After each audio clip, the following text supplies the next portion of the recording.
Dive into the world of innovation with us as we unravel the challenges, breakthroughs, and latest trends that are shaping our digital landscape. This is Tech Unmuted, your guide to the tech revolution. Welcome to another episode of Tech Unmuted. Man, Terry, I'm excited about today's episode. Oh, I am too, Sonny. I think it's great.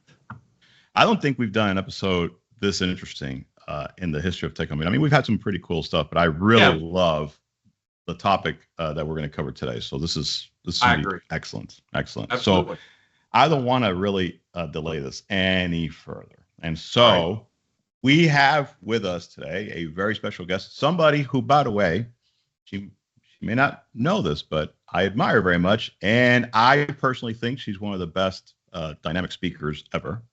Just me personally. I really like her style. But it is the one and only, and I'm bringing her on stage right now. Voila! For those of you who don't know, we have Karuana Gatimu from Microsoft. Welcome to Tech Unmuted. You're here.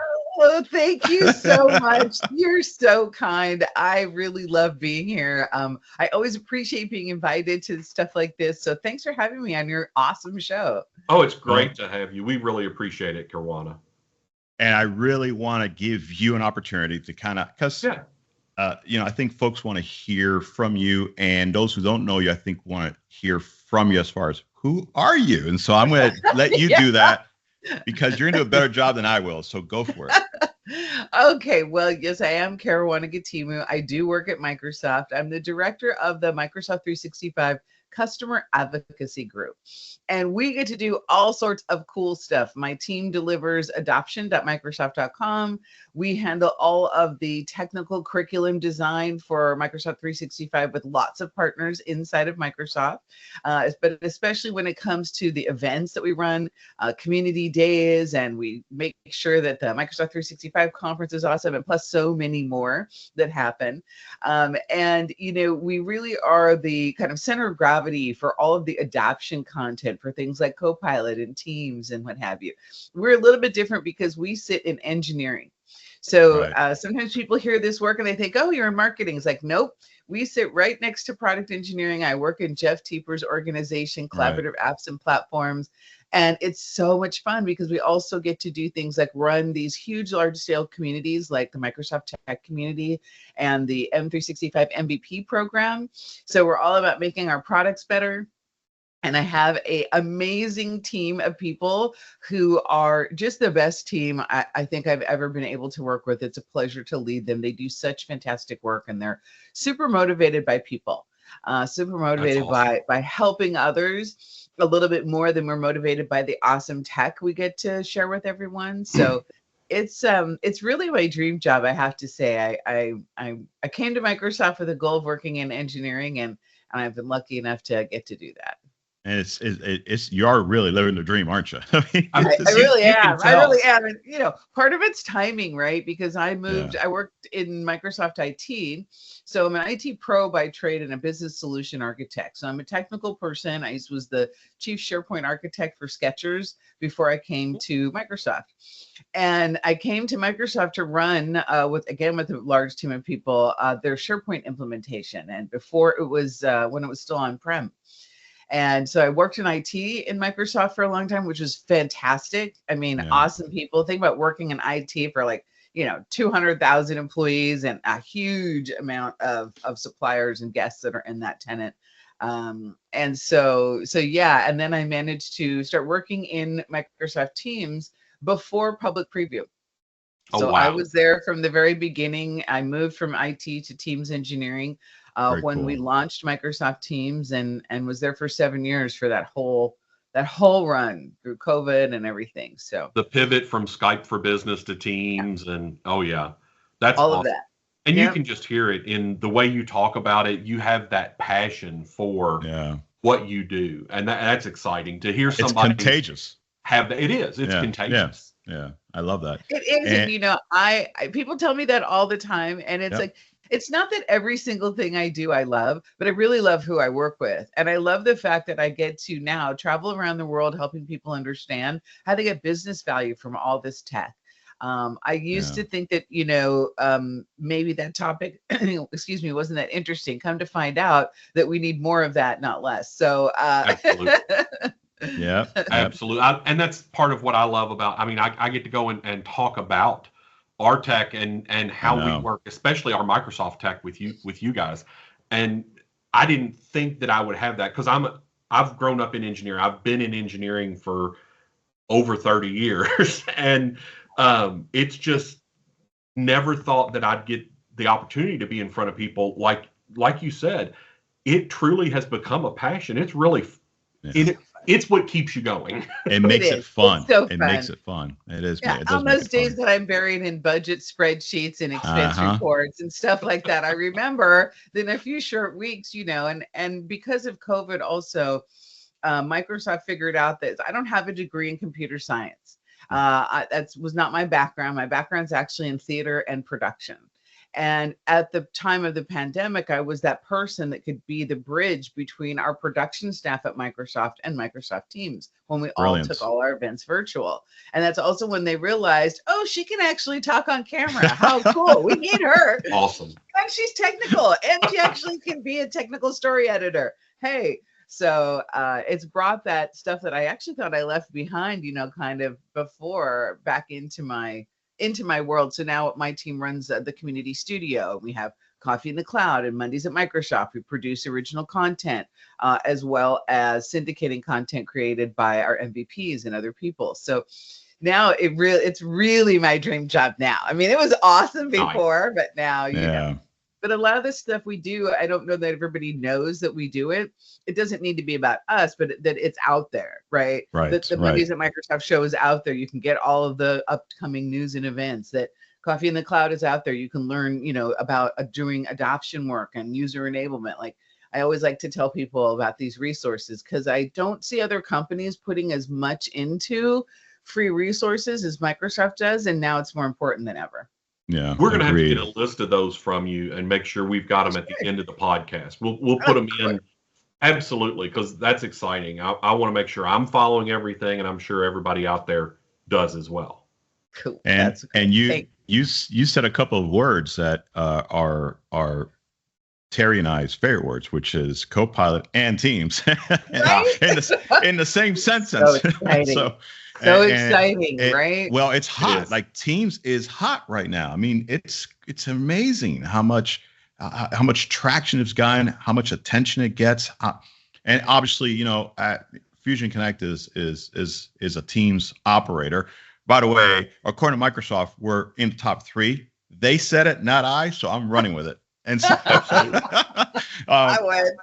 Top 3 internationally. I mean, that's amazing. Yeah, it's amazing. Great. And that's hard won too, by the way. Kudos to you for going through the growing pains that we had in that space. I know there's a lot of features that we've delivered. There's a lot of feedback that we've taken. I know, Terry, you're passionate about the new call queue app that's coming, all of that kind of work. So, if you've managed to do that, that's because you're diligent and determined people. We are, and we're committed to it. And you know what? It's surprising. A lot of companies, when you give that feedback, especially somebody as big, I mean, Microsoft is a name. My parents know Microsoft. Exactly. I mean, it's a name that everybody knows, and that you all take that feedback from us as operators and work with us and our clients to grow the products, and we see those changes occur. I mean, Teams gets updated so often. I actually had to do a full M365 update this week because it said, hey, you need to update, and it tells you in every piece of software. It's so great how everything's integrated now with Teams and Outlook and Word and Excel. Everything's integrated, and then when you lay Copilot on top of it and let it run between everything, oh my gosh, it makes it so much better for business. It is. I will say, just to, strike that humble note, that sometimes people are like, would you stop updating it? The pace of change has been really difficult. And if your audience isn't checking the N365 roadmap site on a pretty Yes. regular basis, especially if they're in IT or in user enablement, it's really important, because the constant flow of features, this idea of continuous improvement and continuous delivery, CI/CD, very common IT term, but in the real world at Microsoft at scale, right, it's a big thing. And so that roadmap is really where we try to make sure that people have advance warning of this, and in the message center, in their admin experience. I really encourage IT admins to share that information with their trainers and their user adoption people. There's even a little tool inside the Teams admin center called Advisor. It'll build you a team. It'll create you a plan. You can actually sync the admin center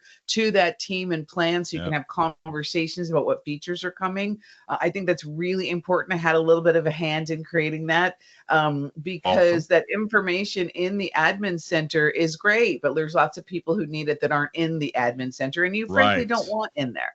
So how do you take that information about all the new things that are coming in Teams or Copilot or Office or anything, and get it into the hands of people who are really setting the expectations of people and helping them, hopefully in a community of practice, like a Teams team or a Viva Engage community. You need to get them that data. So that's the way.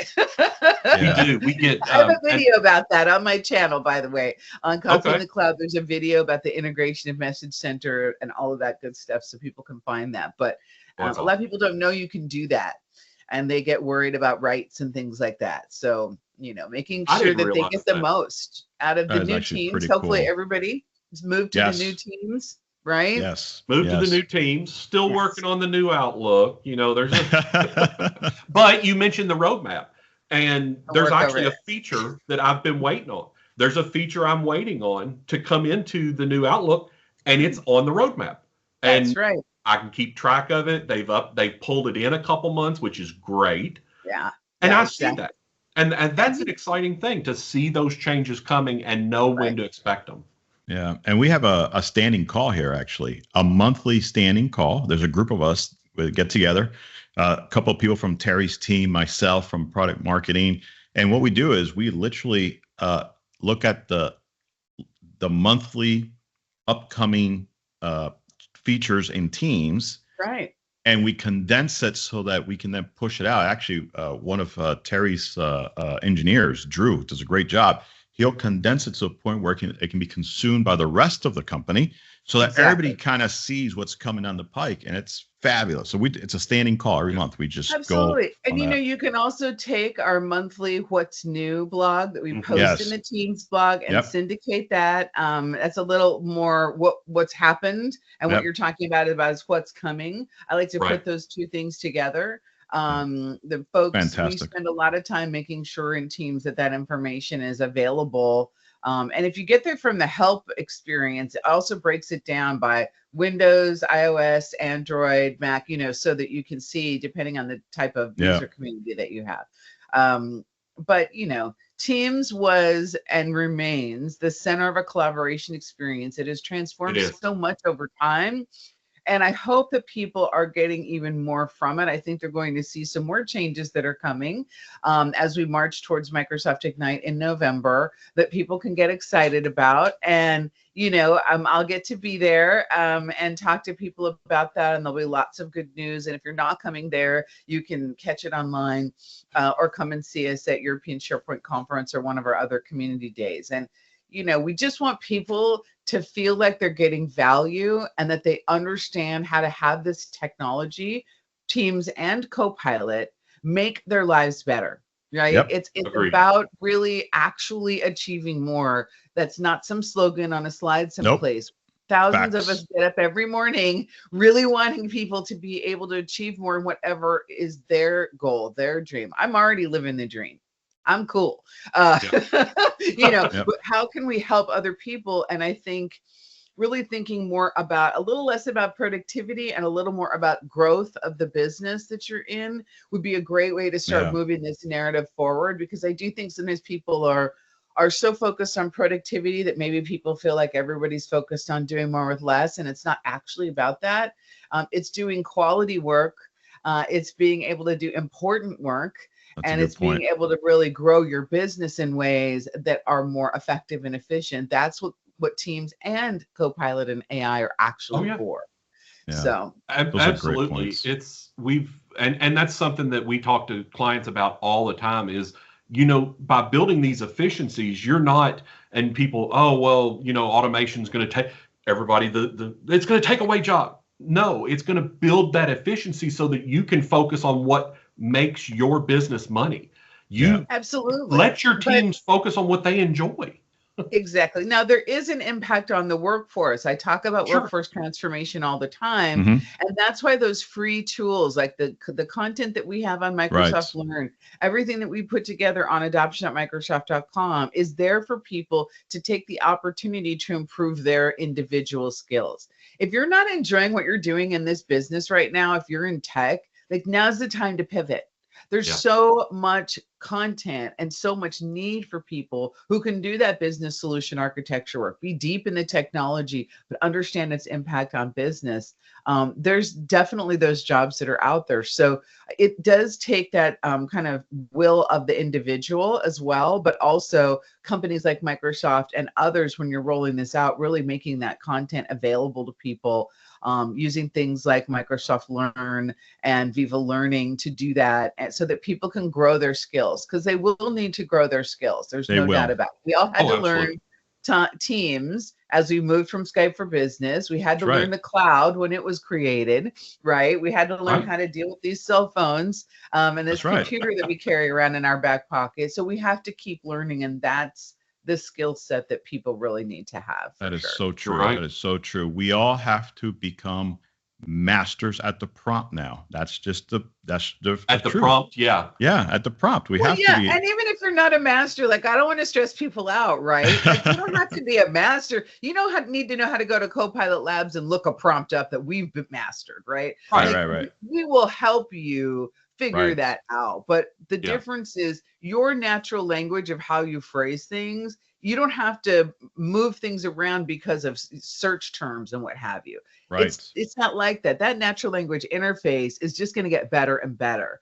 So you can say exactly what you want and type that into that prompt area. And of course, those of us who are technical, we're going to go further. We're going to understand how that works at an API level. We're going to build applications. We're going to build solutions and what have you.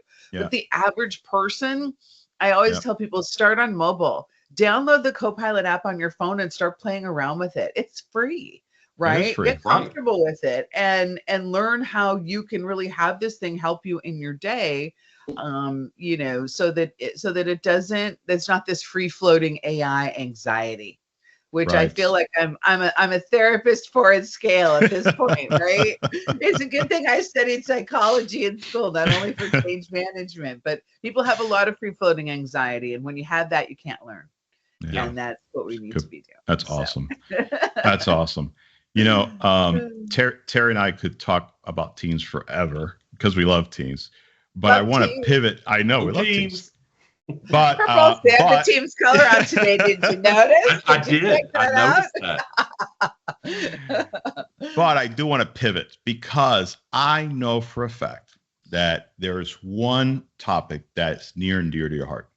And this is really one of the reasons why you and I connected at the New York Community Days and talked about it, was because Terry and I believe in this topic a lot. Yes. In fact, we support these communities, and I'm referring to the impact that women have had in IT. And I know that's a big topic for you. Oh, yes.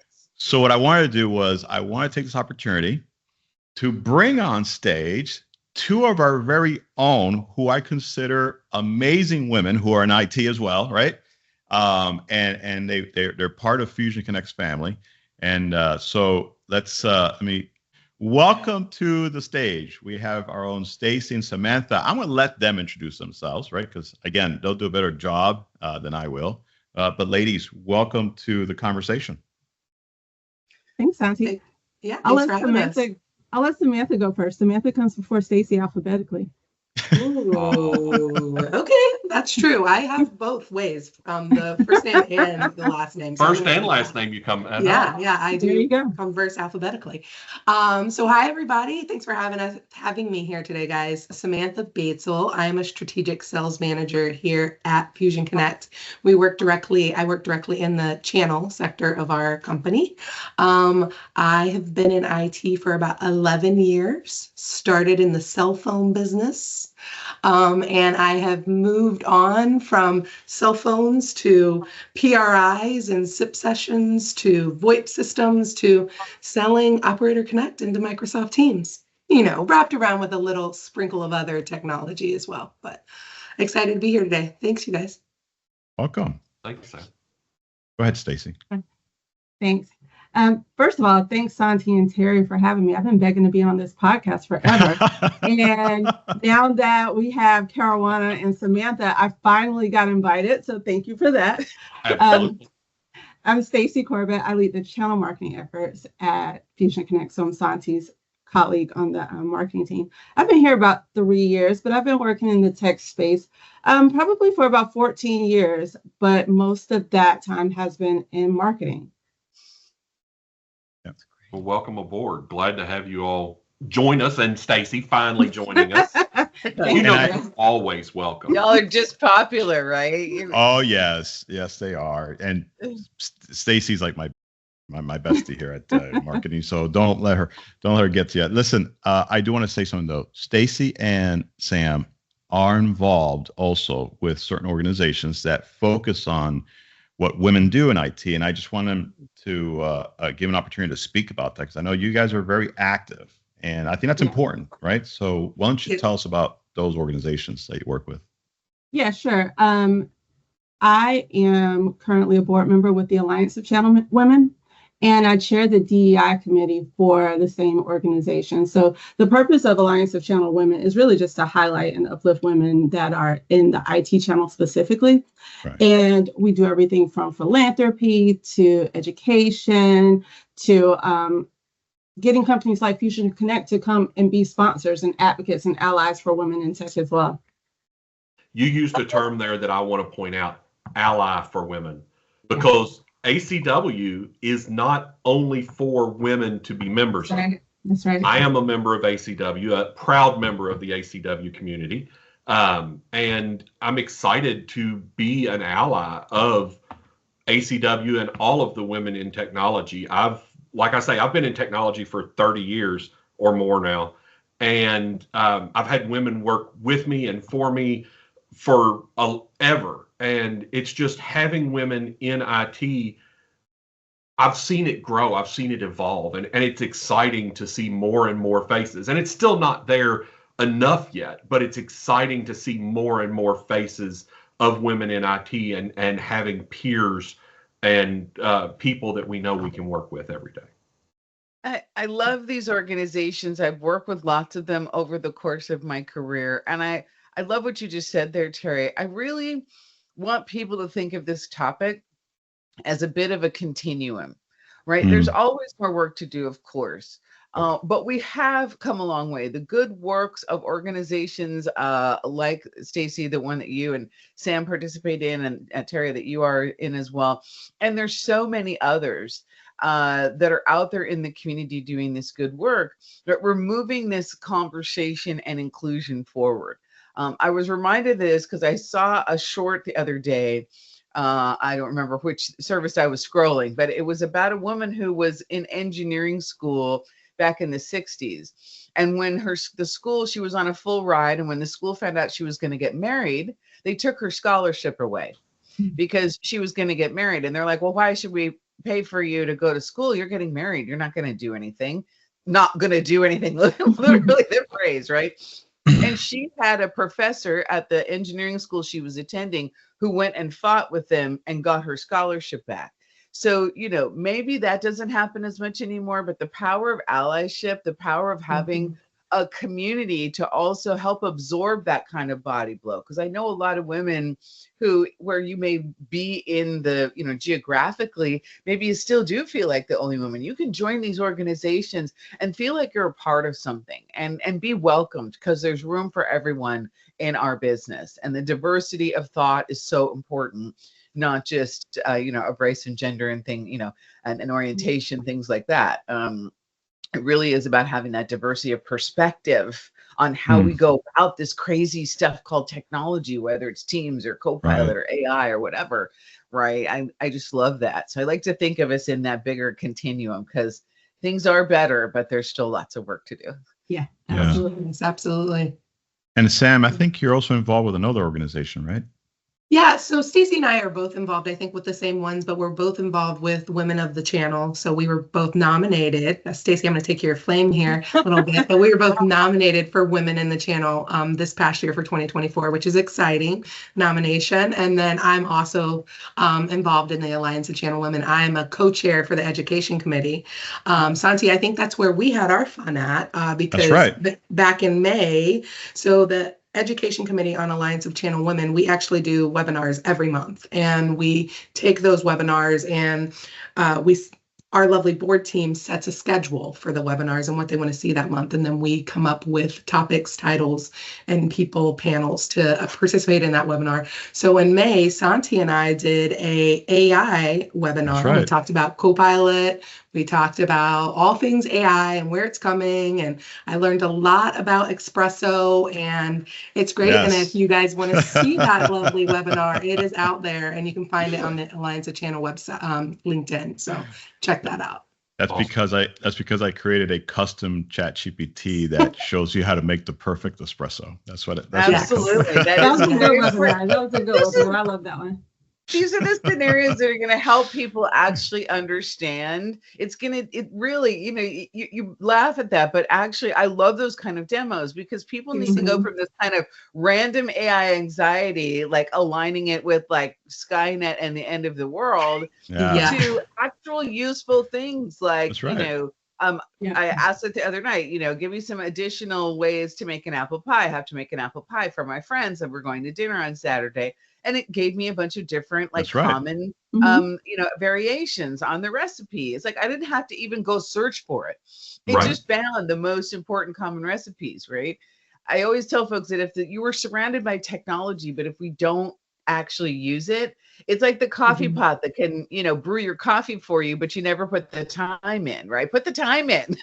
Let it brew your coffee for you. It's transformative. Take it from me. I'm an addict. You don't need to go to Starbucks every day. You don't need to. You really don't. No. You really don't. No, you don't. No one tell my husband that. No one tell my husband, okay? That stays here. That stays here. That's just among us. That's just among us. That's right. Sure. Absolutely. So listen, I know that each of you probably have, like your personal story, right? Being a woman in the IT field. And I want to give you guys an opportunity to share some of that, because I know for a fact that not only will you have some personal achievements that you can share as a woman, but I'm sure there's been mentors who have helped you along the way. Maybe you're also now mentoring someone else, right? And so I think women who are looking, especially young women who are trying to, they're just out of high school, they're working on their degrees, they're looking to get into this field. I really think that when they start to hear from technologists like yourselves and the journeys that you guys have had, I think it's inspiring for them. And so I just want to take a moment to give the three of you an opportunity to just talk a little bit about what's your journey been like as a woman in this industry, and what are some of the aspiring things that you think could help a woman who's looking to get into this industry. And Karuana, maybe you could kick us off with your own thoughts on this. Sure. Oh, I've had so many people, women and allies, help me along the way. So I really want folks to, find the volume switch in your head for your imposter syndrome and just turn that stuff down. There's a place for everyone in this business. It doesn't matter whether you're more creative or less creative, or you like to code or you don't, or you're excited by building deals or SharePoint sites, whatever it is that you might like to do, be up for the adventure. It's a journey. not a destination. And I think that sometimes people, the younger women that I mentor, I think they think there's a ladder to be climbed, and it's more like a path to be explored. So I like people because I think they put a lot of pressure on themselves that's unnecessary, right? And the community, whatever industry you happen to be in, find the community of like-minded individuals and different individuals. Find that community that you can be a part of, because my career was materially impacted by my participation in the community. All the SharePoint Saturdays I did for free, right? I just did them because it was fun and the people were fun and I could practice talking and I built my professional skills. Like, have some joy in what you're doing, because that in and of itself helps propel you forward. But I have a long list of people that I could sit here and thank for just the small things that they said to me that gave me confidence when I was feeling like I wasn't fitting in, and that what I had to say wasn't important, and that maybe I needed to change who I was to be successful. And I couldn't have been more wrong about those things. It's my uniqueness that has made me successful. And I don't think people are told that enough. I think they think there's this cookie cutter of a tech person that you need to be. And if you don't fit in that, whether you're male or female, that somehow that's not for you. But I strongly disagree with that. So, be your own, fly your own flag there, and find the people who appreciate it. Because if you're around a bunch of people who don't appreciate that, then you're probably hanging out with the wrong people, right? Agreed. So if everybody were the same, the world would be boring. Super Well, boring. that is true. That is true. But it would feel safer to some folks, right? It Some would. folks are threatened by uniqueness, by diversity, by strong-minded individuals that they feel like they can't control. Like, there's a whole nother narrative about this out there. So I'm just saying, own your own, and don't be influenced by those who would take away the very uniqueness. It will make you come up with a different solution than someone else. Right. I mean, even just specifically as a technologist, you're going to be better the more unique you are. So, yeah, that is so true. That is so true. Stacy, you want to chime in? Stacy has so much passion for this. I know she does in her heart. I do, but I also have kind of a funny story too, right? Because this definitely wasn't the path that I paved for myself. In fact, I like to tell people how I got into STEM specifically, not even the IT industry, is because in the 7th grade, my teacher said, "Hey, you're good at math. You're going to be the captain of the math team." I was like, "What? What are you talking about?" So I was like, "Well, okay." So then, I'm very good at math. So then I went to college and I changed my major 5 times. And the second semester of my junior year, the advisor got sick of me and she's like, "You got to declare a major. You got to graduate at some point." And she said, "What do you like?" I said, "Math." Okay, so now I have a math degree. And so I kind of went down this path of like people telling me what I was good at for a while and like going back to school. But as I think about it in hindsight, they were pouring into me from the 7th grade saying like, "Look, you would be great at this." And so finally, when my parents got sick of paying for me to go to college over and over and over again, I got into advertising, but I've always been in advertising and marketing in a tech space. So that STEM background with all of this schooling that I've done prepared me to be a technology marketer. So one of my bigger passions, I love empowering women, specifically younger women, right? We just had a member of our team start that's 24. And I love talking to her every single day and saying, "Hey, look, this is how you position yourself for success." But even before that, where I spend a lot of my time is actually in high schools. So I'm the president of the PTA. I'm on the school's principal advisory council. And what I do there is really do a lot of advocacy for diversity and for inclusion for these young girls so that they don't have to be me in their mid-20s having people say, "Okay, that's enough schooling, like get a job." And right. So I'm talking to them about non-traditional STEM careers. IT, mine is non-traditional, right? I'm a marketer, but I'm in tech, but I'm still a technologist, right? So just getting them to open their minds and see the possibilities so that they can start defining their path a little bit earlier than I did. Wow.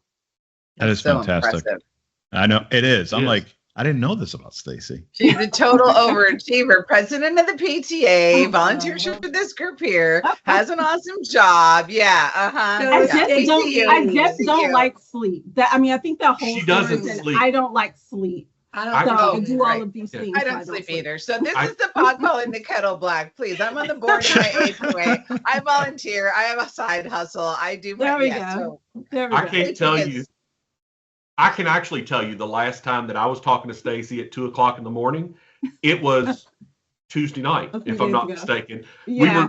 We were chatting in Teams at 2 a.m. and I'm finally like, Staci, shouldn't we be? It's time to go to bed. Go to bed. I do pay a little more attention to self-care now. I have to say, I do pay a little more attention to it. Same here. It is important. Mm-hmm. Yeah. Sam, I know you've had your own journey. You want to share some of that with us? Yeah, I would. So I never thought I would be in technology. That was not even my full scope of anything when I went to college.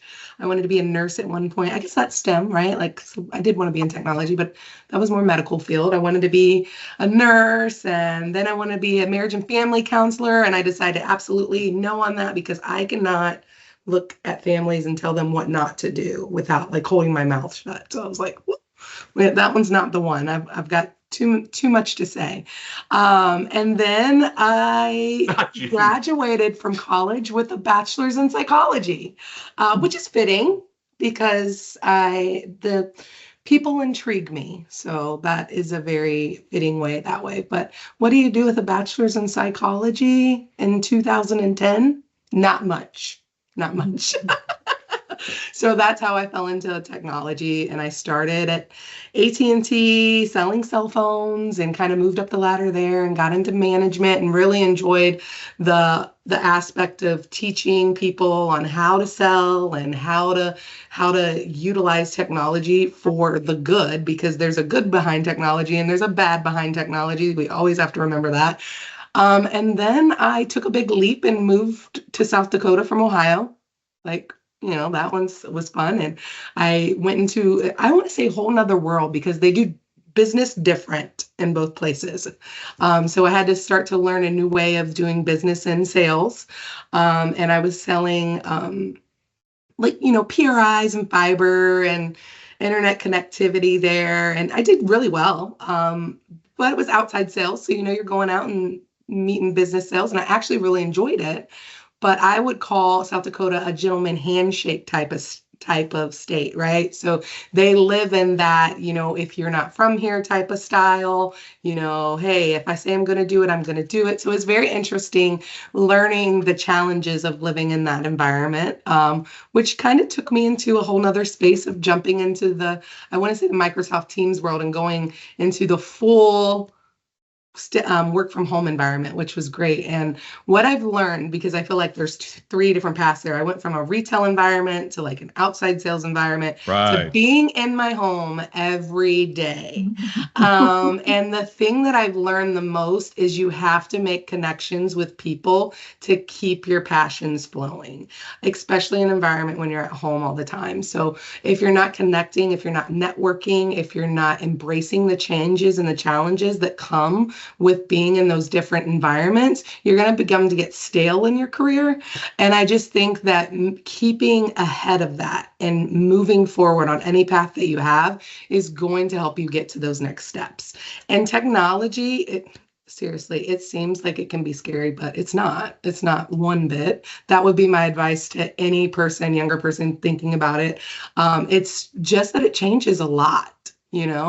And if you can be on board with that, then I think at any point you'll be a perfect fit. And there's plenty of space in different divisions to fit here, from Terry being cloud solution architect VP, and Staci being in marketing, and Santi being in marketing, and me being in sales. Like, we're all different roles and we're all fitting together and we work together, and it's a good environment. And I just think that staying in those lanes is great for anybody's success. Yeah, that's actually great. That's great advice, especially for folks who are looking to get into this, right? It is, it can be scary. That's very encouraging. Thank you, Sam. Yeah. I want to try and bring this close to a wrap here. but I don't want to end without touching on, encouraging diversity, right? And so the importance of diversity in technical teams, in this technologist space, right? And maybe even sharing some strategies to help foster that to make sure that it is an inclusive workspace, that women are front and center and recognized for the work they're doing, that kind of thing. I know Staci's very involved with the whole, hey, let's drive diversity and inclusion with the different organizations that she works with. And I want Staci, is there anything that you can help maybe somebody who's looking at becoming a little bit more diversified, or they want to be more intentional? Because you do have to be intentional. This is not, to me, this is not something that's just a check in the box. That's not how this works, right? But maybe they need some help strategizing, or any kind of encouragement that you can give them. That'd be great if you want to share something. Yeah, sure. So I think that companies specifically need to intentionally approach DEI, right? So a lot of people promote diversity and inclusion and equity, and they have no idea what it really means, right? Because diversity really is just a number. Look at your team.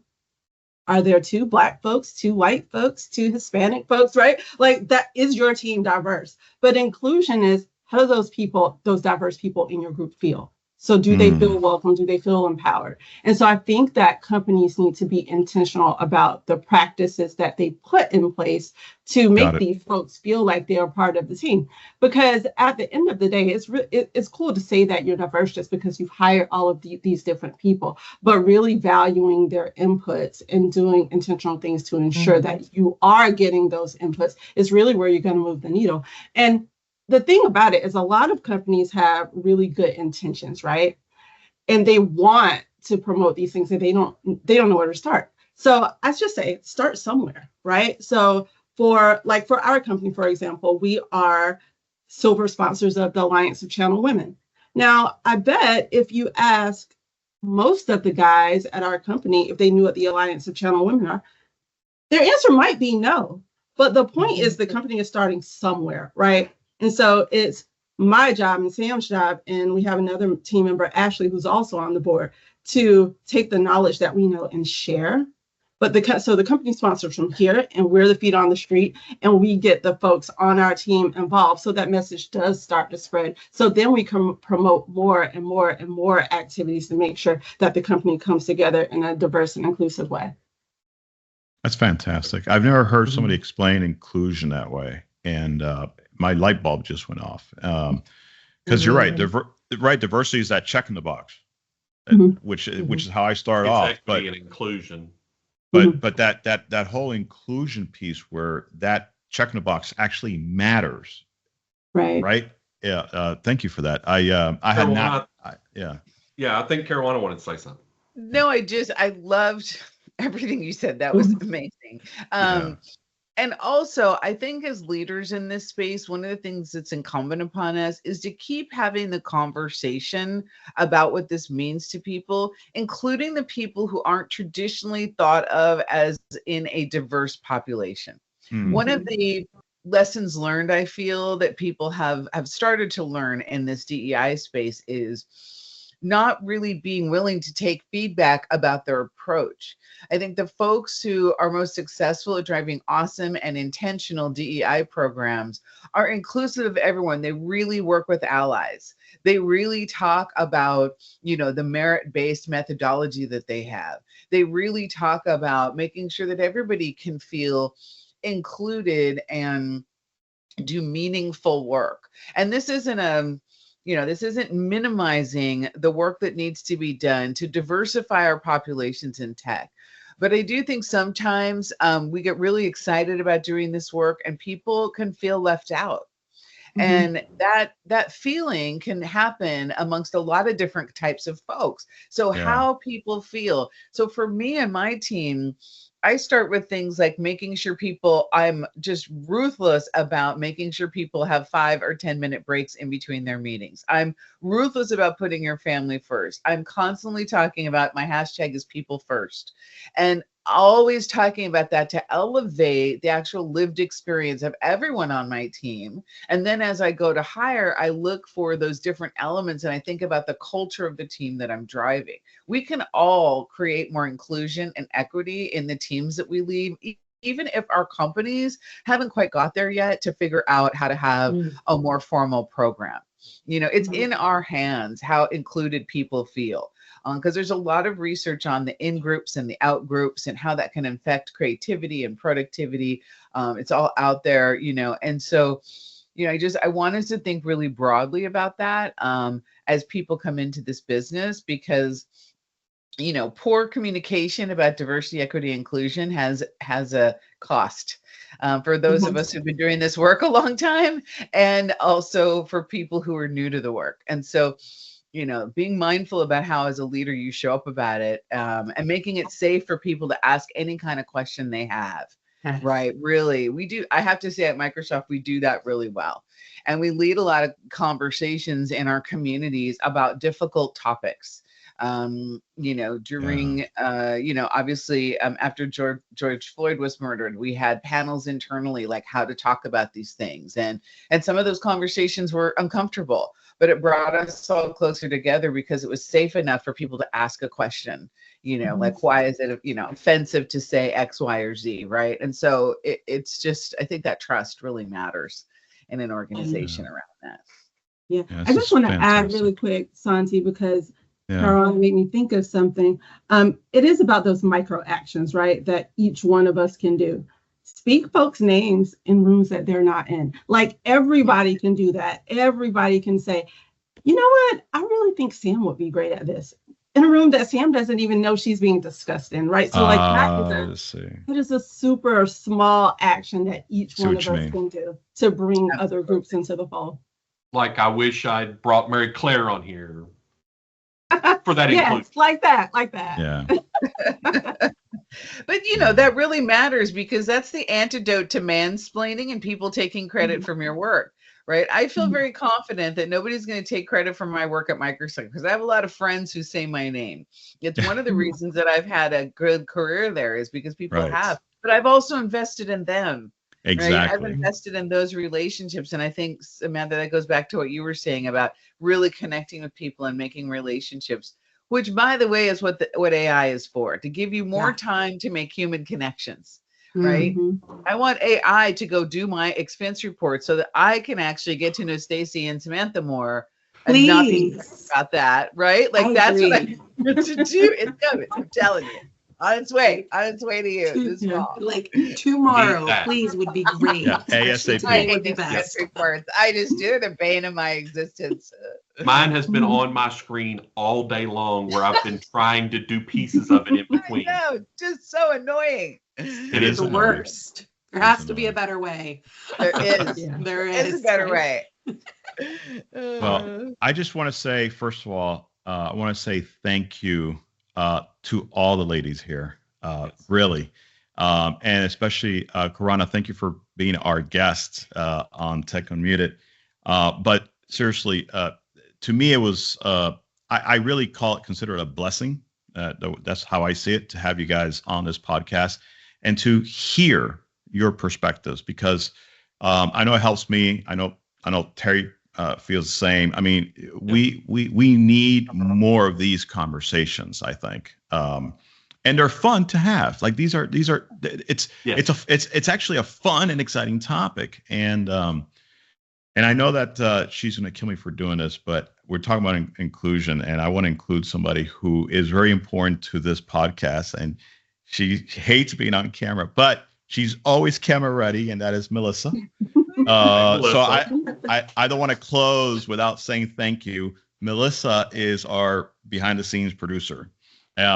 She keeps us on track. She helps us get these things published. She does the social media posting. She's been literally by our side since we launched this podcast day one over a year ago. And we can't have this podcast without Melissa. And so I just wanted to stop for a minute, bring her on screen, and say thank you, because we have another woman in IT who's making this possible. So thank you, Melissa. You are a rock star. Producers for the win. I love it. Go girl. It's awesome. Folks, thank you for joining us today. Please subscribe, like, and share so you don't miss another episode. Karuana, what's the best way to find you? LinkedIn? Yes, absolutely. And I'm excited because I get to see you in about a month. Because, as you said, Microsoft Ignite's coming up. We're all excited. Melissa's going to be there. I will be there. Oh. Santi. I'm going to Spain. Sorry, You're going I to had Spain. to choose. Please. Spain. You want to come to Chicago in November? That's hilarious. Exactly. Okay, I'm not going to. But I'll be there. I'm excited. I've got to track you down. I've got to make sure I see you when we're there. And no, I just want to make sure everybody, if you're out there, go look at Fusion's website. Look at Microsoft. Go to Ignite. Ignite has an entire virtual section as well.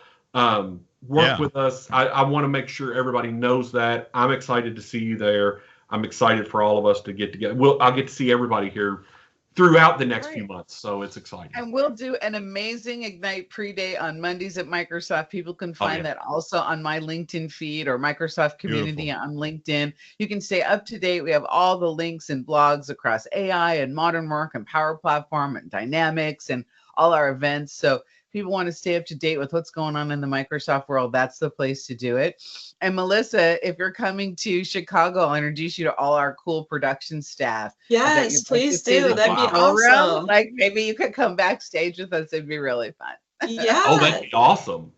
Yes, please. Absolutely. This is fantastic. All right. Folks, thank you for joining today. Thank you, ladies. Thanks for having us. This is Thank my you. virtual heart for all of you. Her heart. All right, there you go. Until next time, stay curious, stay connected. Bye, folks. Bye-bye. See you, Santi. Bye. Thanks for diving into the tech world with us today. Don't forget to subscribe and hit the bell icon to never miss an episode of Tech Unmuted. Stay curious, stay connected.